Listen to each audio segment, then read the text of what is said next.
tuloy ko sa inyo yung working diagnosis nila. So, sige, takbo mo na, dali mo na sa heart center, sabi. Tapos yung pagdating ko sa heart center, talagang may difficult of breathing, hindi siya makahinga. So, I was shocked na. Bago mo yung biyahe, sabi niya, ipa-intubate mo. Sabi niya, para sure tayo na hindi siya mapakit sa kalsada. So, tuloy lang na, ano naman, kasi tumawag yung ambulansya talaga na capable para madala siya na maayos sa Philippine Heart Center. So, yun po, nadala naman siya sa Philippine Heart Center by midnight. And nakita sa chest x-ray, pagdating doon sa hospital, talaga meron siyang congestion na, yung lungs niya puno-puno na ng tubig. Kaya siya nahihirapang huminga. Tapos yung output niya kasi, hindi siya nagkakaroon ng output ng maganda kasi yung failure na eh. So yung kanyang kidneys na 30% na lang ang functional sabi. So ang output niya nang umalis kami sa Marikina St. Vincent is about 30, less than 100 ml. And nagbigay na ng diuretics, pang-patibet, kung siya na-respond or 40 mg. So sa heart center, nagbigay ko rin ng medications, 50 mg. So umabot kami ng 9 a.m. Nakita ko hindi umakit yung output niya. Nasa 200 ml pa rin. Kung nalulunod ka na, tapos may fluid na tumapasok pa sa'yo, dapat ilabas mo para hindi ka malunod. So ayun po yung nangyari. Kaya by Monday, so Tuesday morning po, nag-arrest si Elgin. So after all the medications, kapag-start ko ng emergency dialysis, pero 5 minutes pa lang. So 5 minutes pa lang nag-run yung machine na ihintay na namin, alas 3 pa lang. Parang bakit hindi pa dumarating yung technician? Kasi sabi meron pa, nasa ICU pa yung technician, dahil may dinadialysis pa na pasyente. So sabi niya, alas 6 pa po, sa loob doon. Alas 4 siya, alas 4 pa lang. Paano kami naabot ng 2 hours na makakain na siya ng maayos in 2 hours. So yun po. So, dumating ng technician eventually 6:30, tapos dumating yung dialysis first na around 8 something. Kasi syempre kapag hospital, 6 a.m. mga yan eh. Palitan. So hindi yung bababa kagad. So may endorse. So bumaba, pagdating sa nurse is ano naman, may clot naman daw dun sa catheter sa nerve. Kaya inaayos na pa. So nung naayos, nakabit na, okay, namarap ko na. 5 minutes, ikot. Tapos bigla na lang po, 2 minutes. So, pagtirik ng mata, alam ko na yun. Siyempre na parang nag-arrest na siya. So, nag-flatline, nearby, they resuscitated him for about 30 minutes, given all the medications. So, kahit isang heart, wala po. Sabi ko na lang. Talagang panahon na niya, kumbaga, end na. Kasi sabi ko, bakit yung kapatid namin, matanda, na medyo payat na siya, pagpati na, around 20 at dito, na resuscitate sila, nag-fight. So, sabi ko, may purpose pa dun sa matanda, kapatid ko, na kanyang katawan eh. Tapos yung matanda pagpati, nabuhay pa. Tapos dito, may isang teenager na pangit na din. Sinasabihin ng doctor, yung body na, prepare po kayo, kasi ano siya, kahit na, lahat ng meds na bigay nyo. So, namatay si LJ, dito kapag buhay pa. Diba? Parang hindi pa rin yung end of life. So, may purpose pa rin sa kanyang Lord. Then, yung isa, may dumating, nakapapasok na lang ng ER in less than 30 minutes to 1 hour. Nag-arrest din. So, nauna na din siya. So, pareho kami. Ito, 54-year-old, time to go, tinuha na ng Lord. Ito, 44-year-old, time to go, tinuha na ng Lord. Yung dalawa doon, hindi pa nila. So, ayun po. Sinishare ko lang po yun na nakita namin doon na po, personally na. It's not according to age, the way you will go. Hindi rin kung malakas ang tao mo, matatakaw, ayun ka. Kundi kung kaya na, for you to go, tapos na yung purpose mo sa life. Kasi kaya nagpalala ko, Lord, buksan mo lang yung kidneys eh. Para magkaroon ng output. Kung may miracle, kung gagawin ng Lord doon, magagawa. Next yung sa church, yung kaya ng Lord, ako pag-pray ang mga staff, mga members of church, mga Sanova. Nag-pray sila, but hindi eh. Hindi ako ng Panginoon.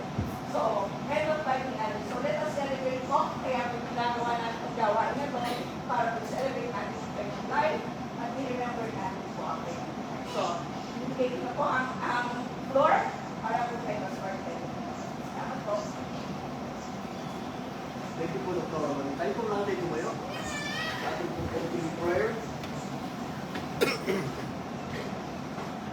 Father in heaven, kami po ay nagpapasalamat sa lahat ng mga kamag-anak, mga kaibigan, Panginoon, mga kapatid, na narito ngayong gabi para maging bahagi ng aming pong mga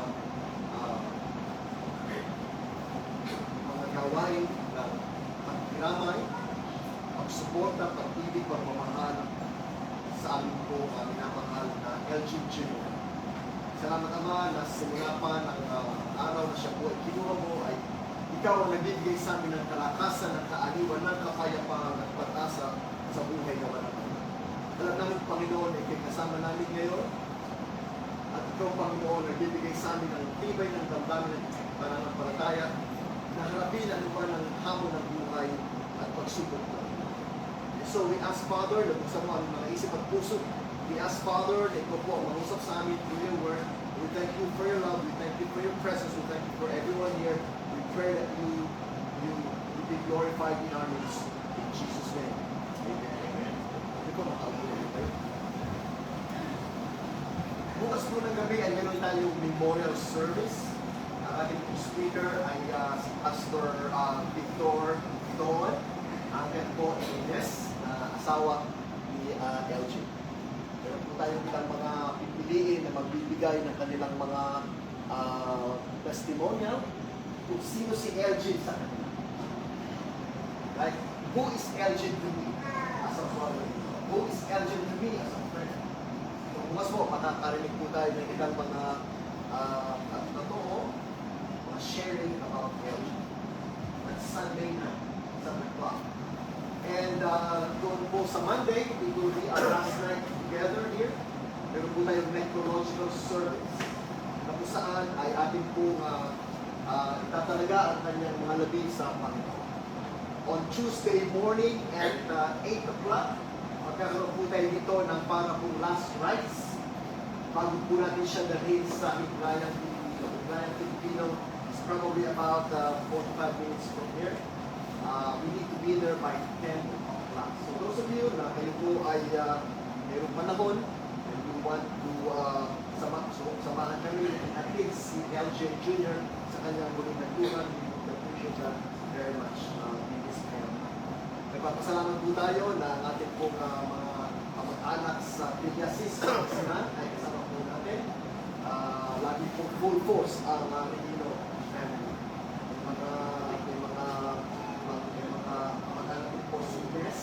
Leslie, nagaling pa ng Fairview, nagaling pa ng Bacoor, nagaling pa ng Batangas, si Ian, and may mga kapatid po tayo, galing pa ng Marikina. Yun po ang aming chairman, Pastor Armando Santos, si Santos at si Joy, sinasamahan ulit at Lawan.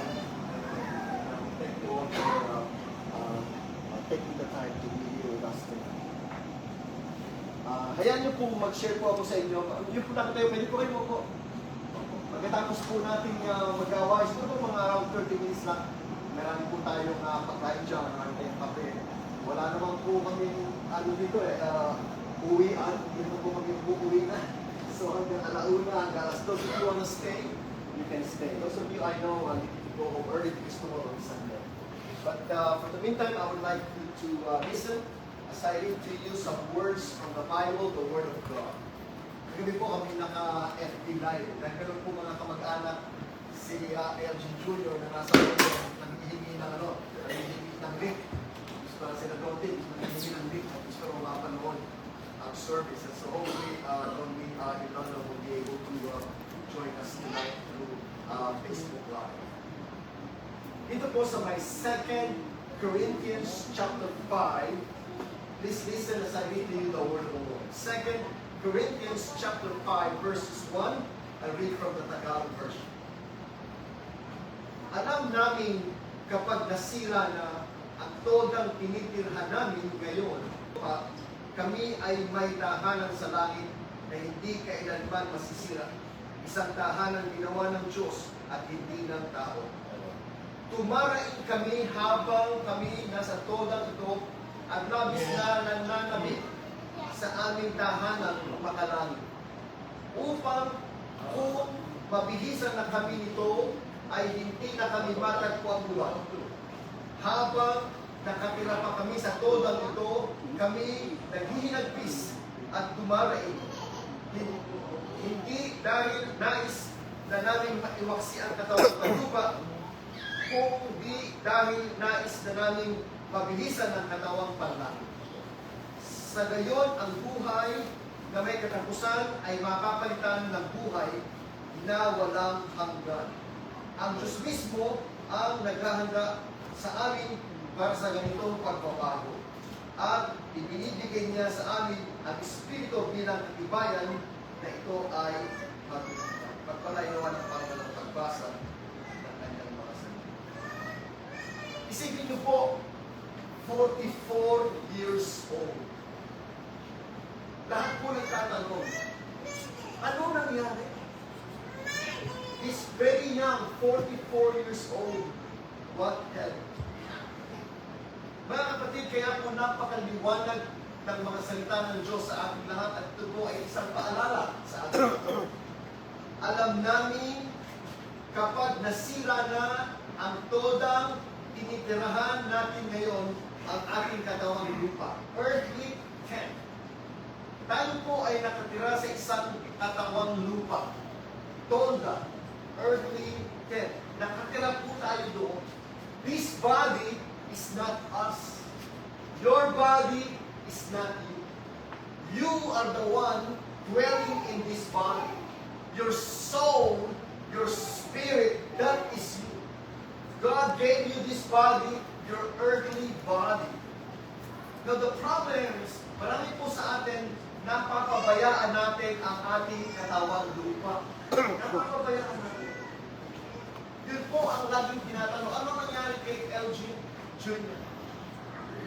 Si Elgin Jr. po ay nagkaroon ng diabetes. Matagal na po yun. Estudyante na siya.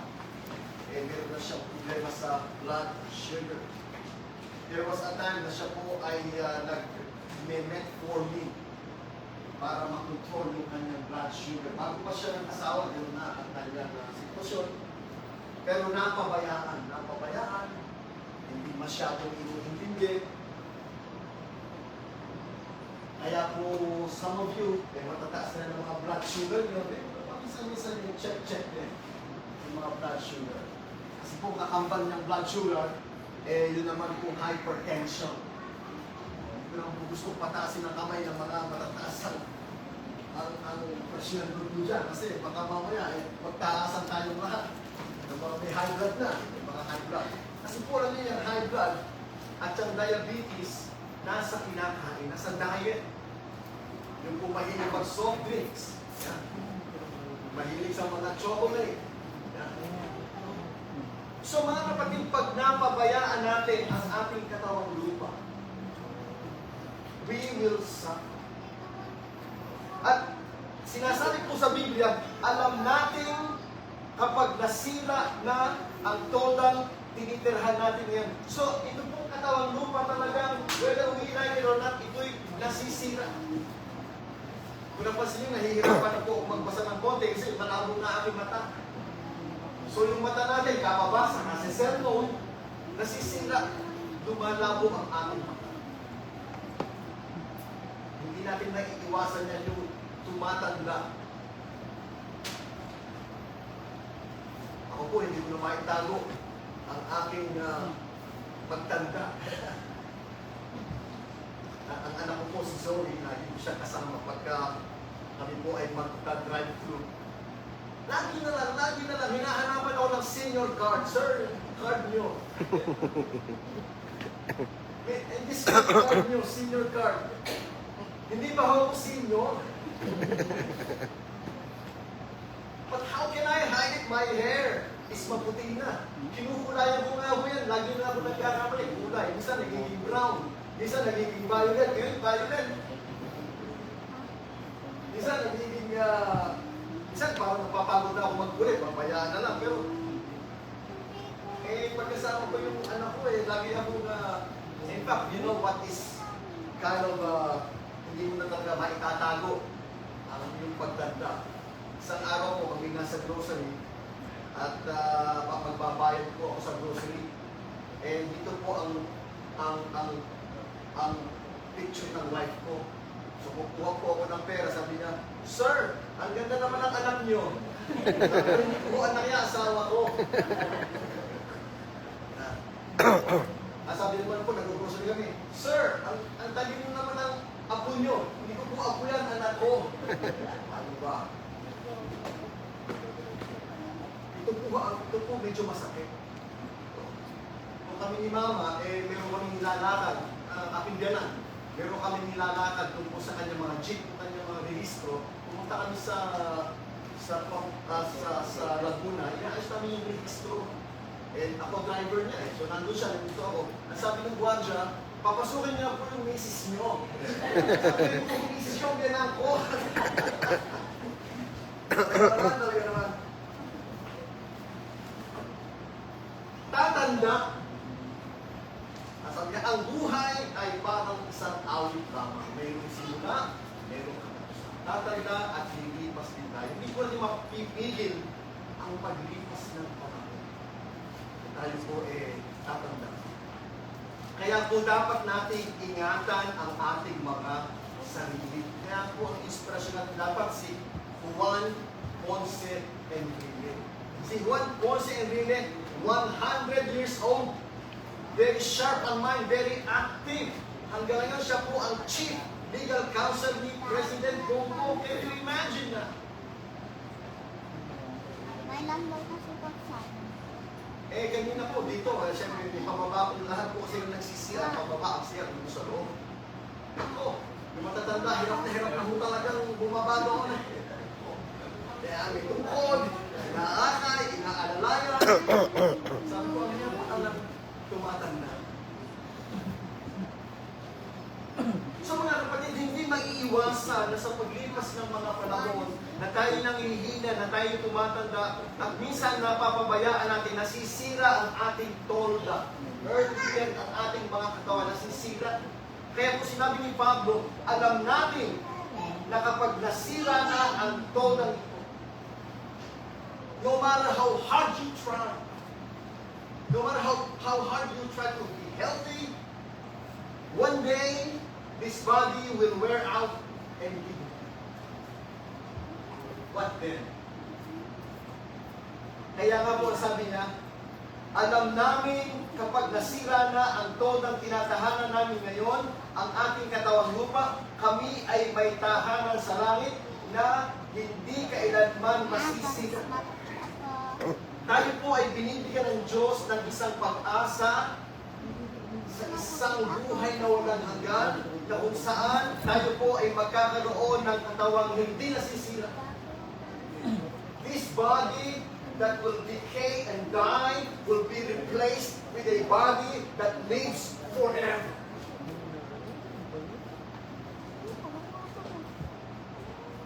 Kami may tahanan sa langit na kailanman ay hindi masisira, isang tahanang ginawa ng Diyos at hindi ng tao. Yun po ang ating pag-asa, mga kapatid. We need to put our hope in the words of God, our hope in the promise of God, that even when our body wastes away, when our body is destroyed, we have a body waiting for us for eternal life.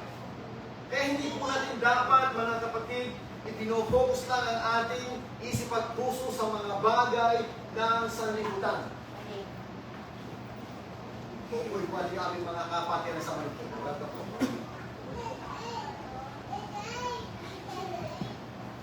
Kanina po habang ako'y nanonood dyan, naghihintay. Nanonood ako. Naisip ko po yung maraming mga kinakaabalahan ng tao. Kasi po, kaya po, yung po ang mga kamag-anak namin sa Pidasis, na traffic. Umalis po sila ng Pidasis ng alas 8 ng umaga. Nakating sila dito ng alas 4 ng hapon. Kasi po maraming fiestang dinaanan at may concert doon sa may Philippine Arena.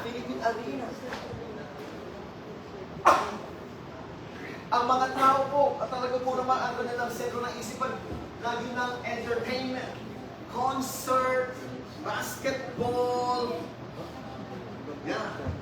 entertainment. Na ang tao may time sa entertainment. Magbibiyahe ng mga pumunta pa ng Singapore, maka-attend lang ng concert ni Taylor Swift. Can you imagine that? Maka-attend lang, talagang bumiyahe ng Singapore, maka-attend lang ng concert ni Taylor Swift. We put so much time and money and premium on entertainment and things like that. But people have no time for God. You have time for concert, you have no time for God. You have time for basketball, you have no time for God. You have time for everything, you have no time for God. Ganun po sa atin karami sa atin ang meron po tayong regular prayer time. Regular prayer time. Meron po kami school, tinanong ko yung mga teachers namin, how many of you, kung mag-pray kayo, ay more than 5 minutes. Taas ang kamay. Yung mga nagpe-pray once a day, at least 5 minutes. Pero wala akong nagtaas ng kamay. Meaning, most of us do not even have time to pray for 5 minutes. That's very sad. Pero meron tayong time na walang hanggan sa cellphone. Lumalaw po na mata natin sa cellphone. Sa TV. Ako. How many of you nagpupuyat kayo sa Netflix? Naku, ang misis ko hanggang madaling araw yung mga Koreano. Episode 1, 2, 3, 4, 5, 6, 7, 8, 9, 10, 11, 12, 13, 14, 15, 16, hanggang 20 na uubos niya. Pag day off niya. And we have no time to read the Bible, and we have no time to pray. We have no time to go to church. Mga kapatid, huwag po natin kalilimutan na tayo po ay nandito sa buhay na ito na panandalian lamang. Meron tayong katawan na nasisira, na nanghihina, na tumatanda. Dapat handa din tayo sa buhay na walang hanggan. Kaya nga po sinabi ni Kristo sa John 3:16, sapagkat gayon na lamang ang pag-ibig ng Diyos sa buong sanlibutan na ibinigay niya ang kanyang bugtong na anak upang ang sino mang sumampalataya sa Kanya ay hindi mapahamak kundi magkaroon ng buhay na walang hanggan. God wants you to have a good life on earth, but God also would like to have eternal life. Kaya po paborito ko yung nasa may Psalm 23 verse 6. Nasabi po doon, surely goodness and mercy shall follow me all the days of my life. You see, God is concerned about my life on earth. And God wants me to enjoy goodness and mercy all the days of my life. And then after my life is over, nasabi po ng Bible, and I will dwell in the house of the Lord forever. Sabihin niyo ako, forever. Forever. O meron po naman forever. God wants you to dwell in the house of the Lord forever. But how can you dwell in the house of the Lord forever? Or if you never think about life forever. Ang lagi mong inuubusan ng oras yun, TV, cellphone, social media, basketball, concert, and you have no time to pray, and you have no time to read the Bible, and you have no time to go to church.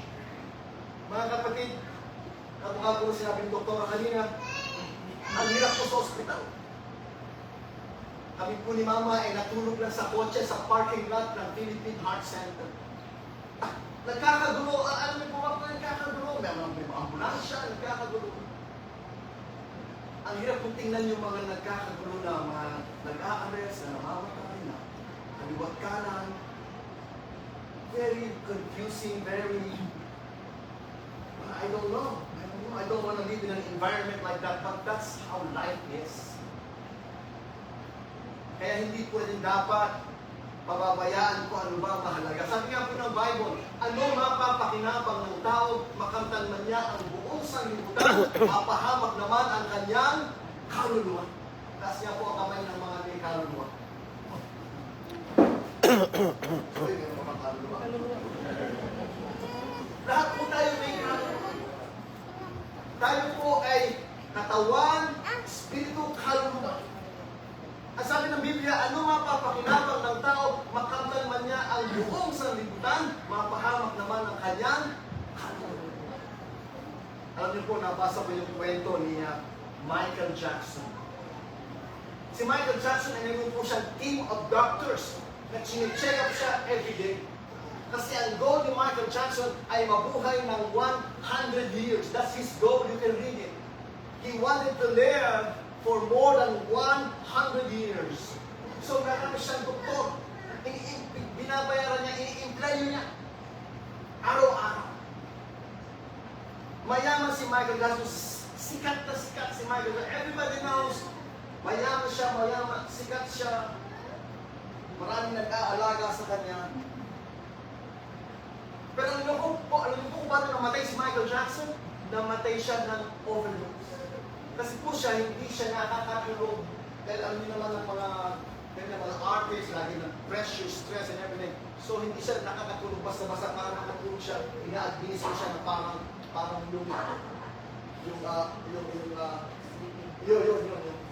yan. Parang mo ako po ay nagpa-colonoscopy, nilagyan lang ako ng ganon, tulog na ako, yung parang anesthesia. Yung mga ng anesthesia. Tama naman, yung ginagawa. Tulog na. So ganon siya. Para makatulog siya, na-overdose.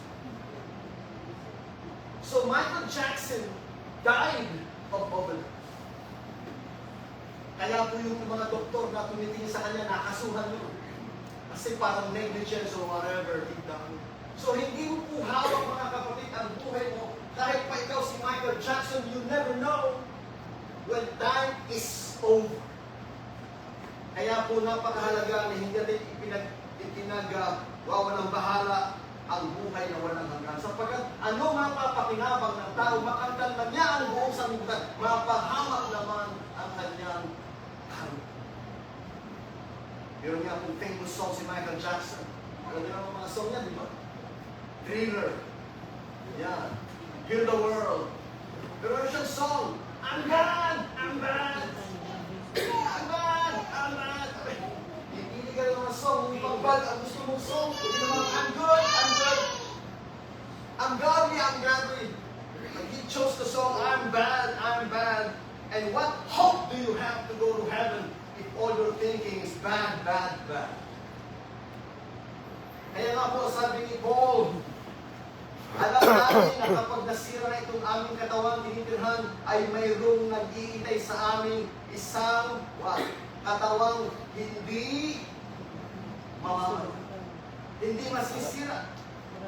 Verse 2, dumarayin kami habang kami nasa togang ito at labis na nananabik sa tahanang makalangit upang mabihisan na nito habang nakatira pa kami dito, kami nanihinagpis at dumarain dahil nais namin iwaksi ang katawang panlupa hindi dahil nais namin mabihisan ng katawang panlangit. Sa gayon, ang buhay ng may kinatusan ay mapapalitan ng buhay na walang hanggan. So mga kapatid pa, napakaganda isipin na ang buhay ng may kinatusan ay papalitan ng buhay na walang hanggan. Ngayon, dumadaing tayo. Pag naawa mo ko kay JR, kung siyang tinutubo sa St. Vincent Hospital. I was there. Hawak ko yung pera. Sabi ni Mami, hawakan mo itong pera, ibabayad dito sa ambulansya. Ang bayad ko sa ambulansya ay 21,000 sa ambulansya. Hawak ko yung pera sa ambulansya. So habang hawak ko yung pera, nakupo ko yung pinapasukan siya ng tubo na tawag ko. Intubate, ventilate. Narinig siya, sumisigaw siya. Hirap siya. Hirap niya pakinggan, sumisigaw siya. Nasasaktan siya.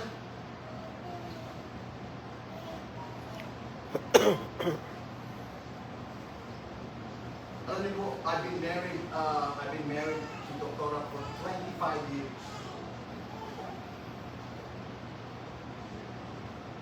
Luluobin ng Panginoon Chairman, meron kami pera, we will invite you pag wala kami pera. But, in 25 years, hindi ko po nakita pag-iyak si Marie ng gano'n. Hindi ko naman po yan pinapayak. Pero I saw her cries so much. Mga kapatid po niya, kung mga boys, mga tough boys po yan, I saw them cry so hard. Because it's so hard to lose someone you love right in front of your eyes. Nakita nila right in front of their eyes, tuminik na yung mata, hindi na humihinga, he's gone. He's gone forever. Kaya po nagpapasalamat kami na kayo nagpunta dito at pinigyan natin si Elgin because once na hindi si Elgin, you will never see him again except in pictures. He will be gone for good, forever. But this is not Elgin. Ang tawag po dyan, his remains. Ang kanyang mga nabi. This is his remains.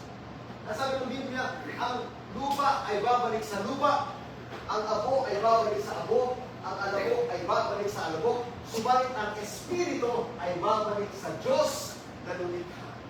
So that's our joy, that is our hope, that is our courage, that's our inspiration, that our spirit will go back to God.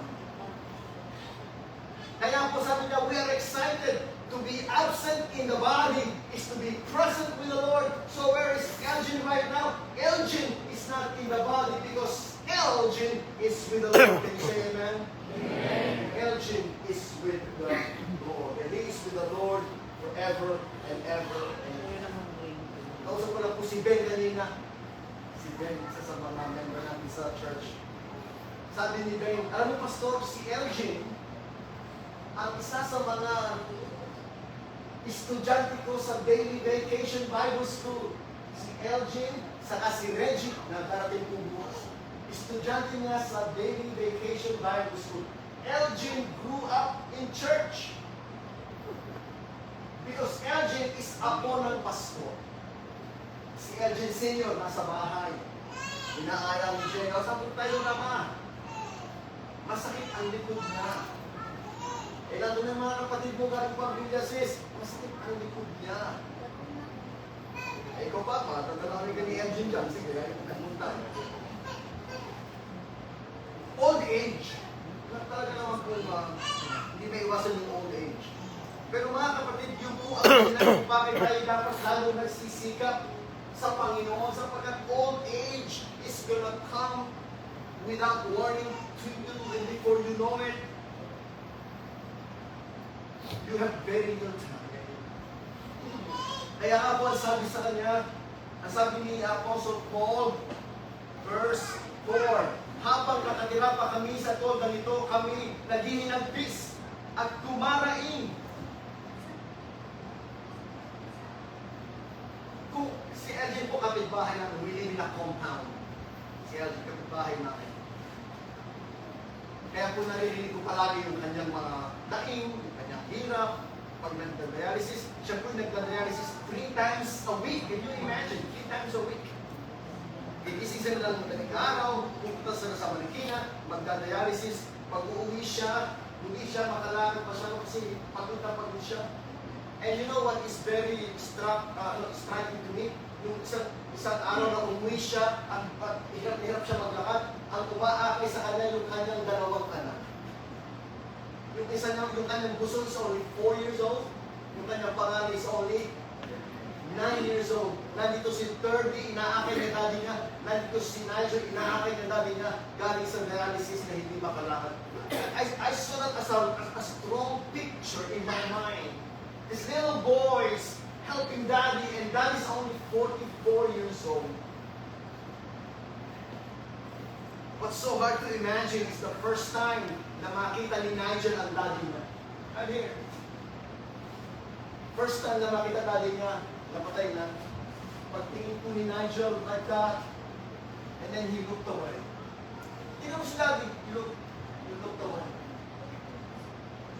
Hindi ko alam kung ano iniisip niya. Kung paano niya ipaprocess sa puso niya. My daddy is not here anymore. And I will never see my dad again. Yung kung bata yung pagkakagising, tatay, hinahanap na tatay niya.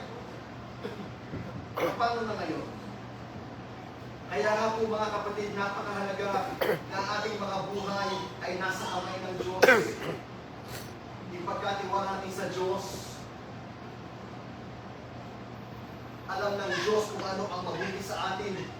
Alam ng Diyos kung ano ang tama sa atin sapagkat siya ang Diyos na nagmamalasakit sa atin. Sabi nga po sa Bible, cast your cares upon Jesus because Jesus cares for you. Nobody cares for you like Jesus. We have a song like that. Nobody cares for you like Jesus. Kung tayo may dumadaing na uunawaan ng Panginoon, ang ating pong mga hinagpis, ang ating pong karamdaman, ang ating pagkain. Kaya po ang pangako niya sa atin, sa buhay na walang hanggan, sa kanyang kaharian, wala nang kamatayan, wala na pong karamdaman, wala na pong pag-iyak, wala na pong pain. It will all be changed. It will all be perfect. It will all be beautiful. Ang Diyos, verse 5, ang Diyos mismo ang naghahanda nito para sa atin. At ibinigay niya katibayan ng kanyang banal na Espiritu. Verse 6, kaya laging malakas ang aming loob. So mga kapatid, paano lalakas ang ating loob sa harap ng karamdaman, sa harap ng pagsubok, sa harap po ng mga hamon ng buhay? Ang sabi po ng Biblia, ito ang nagpapalakas ng aming loob, yung ating pag-asa. So kung kayo nag-discourage, read your Bible, you will find hope. Kung kayo po'y natatakot, read your Bible, you will find hope. The Bible, the Word of God, will give you the strength you need, the power you need, the faith you need in order to face whatever life has to offer you. Sabi niya, dahil malakas ang aming loob, sapagkat alam namin yung kanyang mga pangako. Verse 7, sapagkat namumuhay kami batay sa pananampalataya, hindi sa mga bagay na nakikita. I-develop natin yung pananampalataya sa harap ng mga hamon ng buhay. Verse 9, and I'll close with this. Verse 9, kaya naman, pinakananais namin ay maging kalugod-lugod sa Kanya. Maging nasa katawang lupa o maging nasa piling niya. Sapagkat tayong lahat ay hahanap sa hukuman ni Kristo at tatanggap ng nararapat ayon sa lahat ng ating mga ginawa, mabuti man o masama. So mga kapatid, po ang kanyang goal, sabi niya, habang tayo may panahon pa, habang tayo may buhay pa, habang tayo may lakas pa, tayo po ay magsisikap na mamuhay ng kalugod-lugod sa Kanya. That's our goal. That's our desire. Ang Panginoon ay malugod sa atin. So, call to God. Nakakalugod yun. Pray to God. Nakakalugod yun. Maglingkod po tayo. Nakakalugod yun. Let's go to church. Let's read our Bible. Nakakalugod yun. But more than that, makikilala natin siya bilang sariling Panginoon at tagapagligtas. And that is the most important decision you can make in your life. To believe in Jesus and accept Jesus as your Lord and Savior. Salamat po sa inyong panahon. Salamat po sa inyong pagsama sa amin at pakikiramay. Kayo pong lahat tumayo. Isang closing prayer.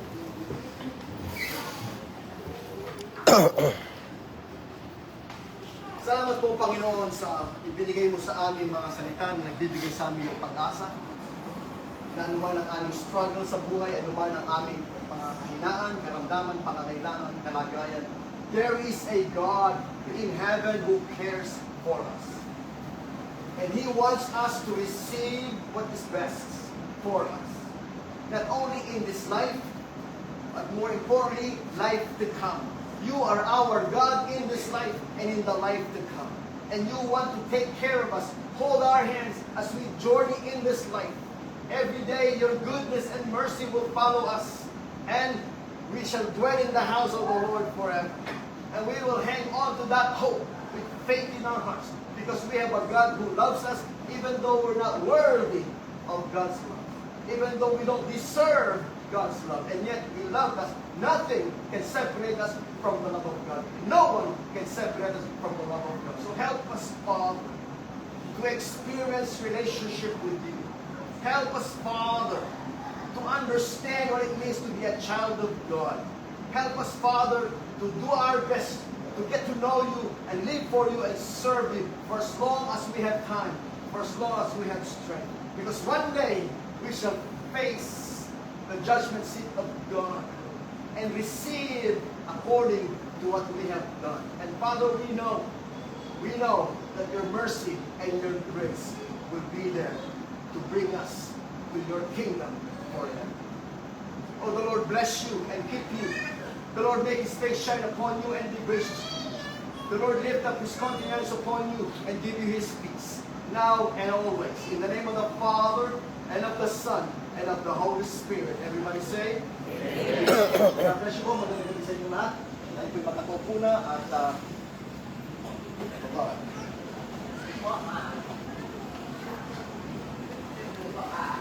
Muna tayo, tapos pwede natin panoorin yung mga short video kami ng live ni Elgin. Nakita ka, Elgin Jr.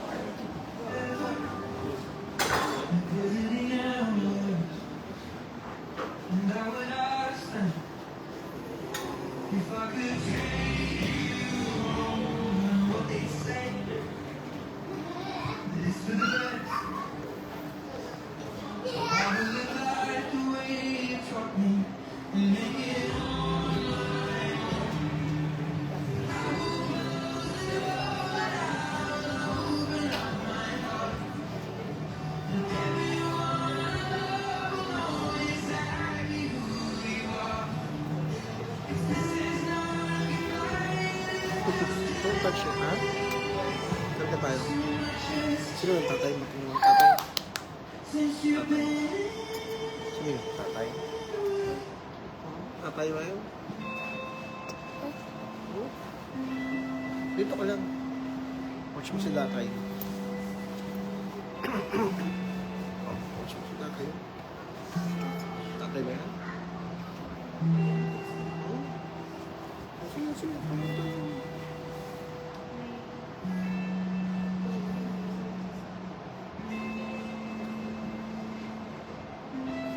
Before yun.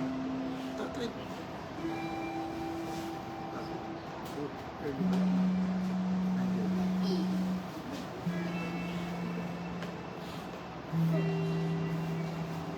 anak ko.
different kind of pain, especially the regrets and the things you haven't told them. You can call them, and you can never see them again, no matter how much you want to. It's heartbreaking to realize that the people who were once with you physically are now only a part of your past. And you know what? The hardest part is continuing life without them by your side, knowing that the world will keep revolving, and time will slowly fade away their voice and the familiar comfort they provided.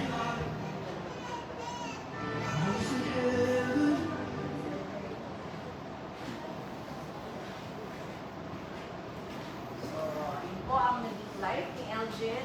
Sabihin natin, parang short naman, 44 years. Pero kumbaga, ayun na po yung end of life niya. So, maraming salamat po sa inyong pagdalo. So, mag-enjoy lang po tayo ng fellowship sa isa't isa. Saka may tuloy po tayong salo-salo. Salamat po.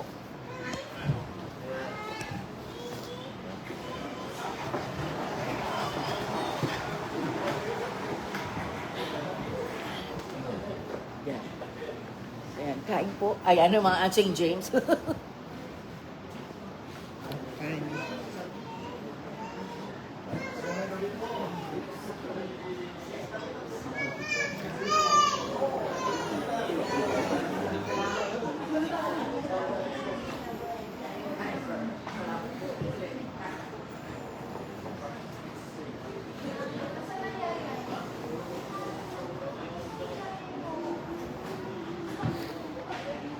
Ay, Sister Glory.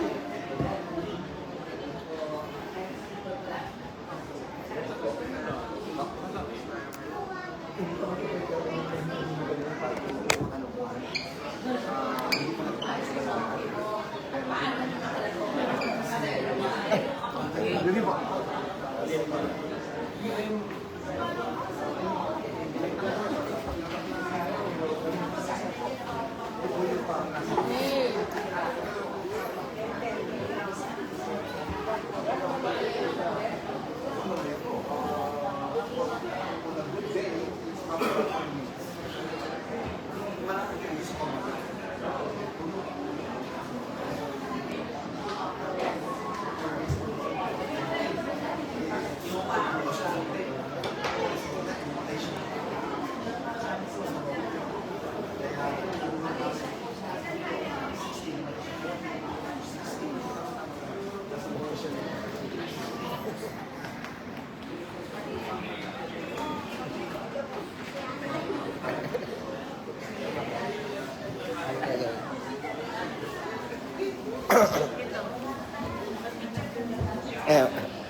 M ko na, wait.